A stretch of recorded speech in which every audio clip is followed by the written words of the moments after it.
லே எல்லாரும் வண்டியில ஏறிட்டாங்களா? கிளப்பலாமாடே? ஒரு நிமிஷம் இருங்க, கல்யாணி இன்னும் வரல. ஏ கல்யாணி, சீக்கிரம் வாடி. இதோ வரேன்.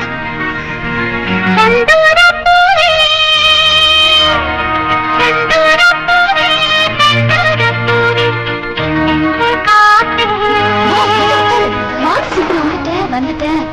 போலாம்.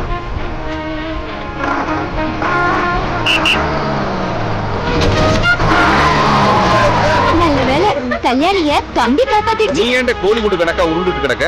கம்பியே புரியல.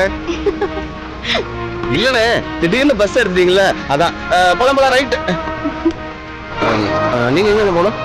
ஒரு பழனி. பழனியா? Only 26 rupees.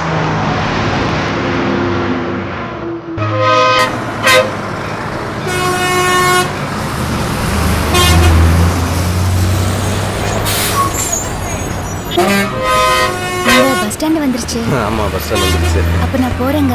நல்லா போயிட்டு வாங்க. 50 ரூபாய் பாக்கி தரணும். ஏங்க, 1 ரூபா தானங்க தரணும்? இப்ப ஞாபகம் வருதா? கேக்கலன்னா அப்படியே அமைக்கிற வேண்டியது. இந்த காலத்துல பிச்சைக்காரனுக்கு கூட 1 ரூபா தேவைப்படும். ஆனா கண்டக்டர்களுக்கு தேவைப்படுதே. இதே ஒரு பழக்கமா போச்சு. ஆமா, இப்படி 1 ரூபாய்க்கெல்லாம் கணக்கு பார்த்துட்டு மொத்தமா கொண்டு போய் ஈமு கோழி மேல கட்டுங்க. இங்க பாருங்க, உங்க பஞ்சாயத்துக்கு எனக்கு நேரம் இல்ல. எனக்கு ஆபீஸ்ல போர்ட் மீட்டிங் இருக்கு. இருங்க, தேடி எடுத்துறேன். ரூபா பையன் எங்க போனான்னு தெரியல. ஹலோ ராஜா, வந்துரு. நீங்க தேடிட்டே இருங்க, நான் கிளம்புறேன். இருங்க, எடுத்துறேன். ஆபீசர்ஸ் எல்லாம் எனக்காக வெயிட் பண்ணுவாங்க.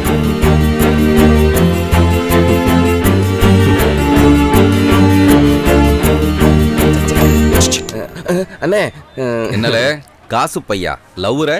இல்லனே, சின்னதா சில்லற. பாத்துல பெருசா கலரை கட்டிட போறானுங்க இந்த ஊர்கார பயல்வ. அப்படிலாம் இல்லனே. ஒழுங்கா வாயில விசில வச்சு ஊதவே கத்துக்கல. புடி. யாரு? சுப்புவா? ஆமாமா, நான் தான் பேசுறேன். டேய், நேத்து பெத்த அம்மாவுக்கேவா நான் மிஸ்டர் கால் கொடுக்கறேன்? இல்லம்மா, அங்க சிக்னலே இல்ல. அப்புறம் கூப்பிடலான்னு பார்த்தேன். நான் தங்கி இருக்க கிராமத்துல தொலைத்தொடர்பு வசதியே இல்லம்மா. அது சரி, தங்கறதுக்கு இடம், சாப்பாடு எல்லாம் நல்லா இருக்கா? உன் சாப்பாடோட சூப்பரா இருக்குமா. டேய், என்ன சொன்ன? ஒரு பேச்சுக்கு சொன்னேன். சாப்பாடெல்லாம் சூப்பரா இருக்குமா. தங்கறதுக்கு ஒரு கெஸ்ட் ஹவுஸ் கொடுத்துருக்காங்க. 24 மணி நேரம் ஏசி போட்ட மாதிரி இருக்குமா. நான் ரொம்ப நல்லா இருக்கேம்மா. அம்மா, ஆவடி இப்ப வந்து உன்னை நல்லா பாத்துக்கிறானம்மா. எனக்கு எந்த குறையும் இல்லடா. அவடைய அப்ப இப்பதான் போனா. அப்புறம் மாமா வந்திருந்தாரு. வேலை கிடைச்சிருச்சு, உடனே கல்யாணம் பண்ணணும்னு சொல்றாரு. இந்த வயசுல மாமாக்கு இருக்குமா கல்யாணம்? டேய், உன் கல்யாணத்தை பத்தி பேசுறாருடா. ஏன்னா ஹலோ ஹலோ ஹலோ. அம்மா, உனக்கு பிடிச்ச மாதிரி ஒரு பொண்ணை கொண்டாந்து நிப்பாட்டுறேன். அதுக்கப்புறம் கல்யாணத்தை பத்தி பேசுவோம். பய புள்ள யாரோ ஒரு பொண்ணை பார்த்துட்டான் போல் இருக்கு. அப்போவே எங்கள் அப்பா சொன்னான் மெக்கானிக்கல் இன்ஜினியரிங் படிக்காதன்னு. நடு ரோட்டில் காடு வைக்க வேண்டியதாக போச்சு. வணக்கம் ஆபீசர். இதுதான் ஆபீஸுங்களா? நல்ல காத்தோட்டமா இருக்குங்களே. என்னமோ போர்டு மீட்டிங்னு வேற சொன்னீங்க. ஓ, இது போர்டு, இது மீட்டிங். இதுதான் போர்டு மீட்டிங்களா? ஆமா, இல்ல எனி ப்ராப்ளம் கல்யாணி? இல்ல, எங்க லைஃப் பிளானை பத்தி டிஸ்கஸ் பண்ணிட்டு இருக்கோம். லைஃப் டைம் பிளானை பத்தி டிஸ்கஸ் பண்ணிட்டு இருக்கோம். நீங்க போங்க சார், நான் பாத்துக்கிறேன். அப்புறம் நம்ம பிளானை பத்தி பேசுவோமா? சார், என்கிட்ட நீயும் நானும் பேக் இருக்கு.